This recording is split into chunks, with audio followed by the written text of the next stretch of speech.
नमस्कार मंडळी, आज आपण बनवणार आहे रव्याचा उपमा. चला तर मग बघूया त्यासाठी लागणारे साहित्य. मी इथे 1 वाटी रवा चाळून घेतलेला आहे. त्याचप्रमाणे आपण एका पॅन घेतलेला आहे. पॅनमध्ये 2 चम्मच तूप घालून घेतलेला आहे आणि हा रवा त्यामध्ये घालून घेणार आहे आणि मंद फ्लेमवर आपल्याला हा गुलाबी रंगापर्यंत परतून घ्यायचा आहे. इथे तुम्ही बघू शकता आपला रवा हा गुलाबी रंगावर छान असा भाजून परतून झालेला आहे. त्याच पॅनमध्ये आपण 2 पळी तेल घालून घेतलेलं आहे. त्यामध्ये आपल्याला ही शेंगदाणे रोस्ट करून घ्यायचे आहे.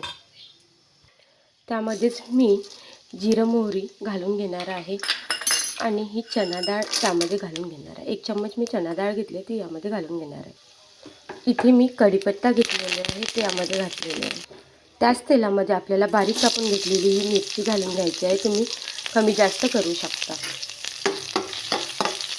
त्याचप्रमाणे बारीक कापून घेतलेला बारीक उभा 2 कांदे घेतलेले आहे.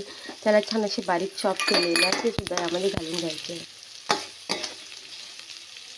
तुम्ही यामध्ये तुमच्या आवडीच्या व्हेजेस घालू शकता. मी इथे फक्त टमाटर घालत आहे. एक बारीक कापून घेतलेलं टमाटर घालून घ्यायचं. त्याचप्रमाणे आपल्याला अर्धी चम्मच साखर घालून घ्यायची आहे आणि चवीप्रमाणे लिंबू पिळून घ्यायचं आहे आणि चवीप्रमाणे आपल्याला मीठसुद्धा यामध्ये घालून घ्यायचं आहे.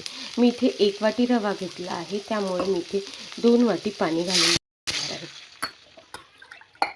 या प्रकारे 2 वाटी पाणी. लागलं तर तुम्ही कमी जास्त वरून घालू शकता. रंग येण्यासाठी तुम्ही थोडं तिखटसुद्धा यामध्ये घालू शकता. या पाण्याला आपल्याला एक उकळ काढून घ्यायची आहे. नंतर आपल्याला आपला रवा यामध्ये घालून घ्यायचा आहे.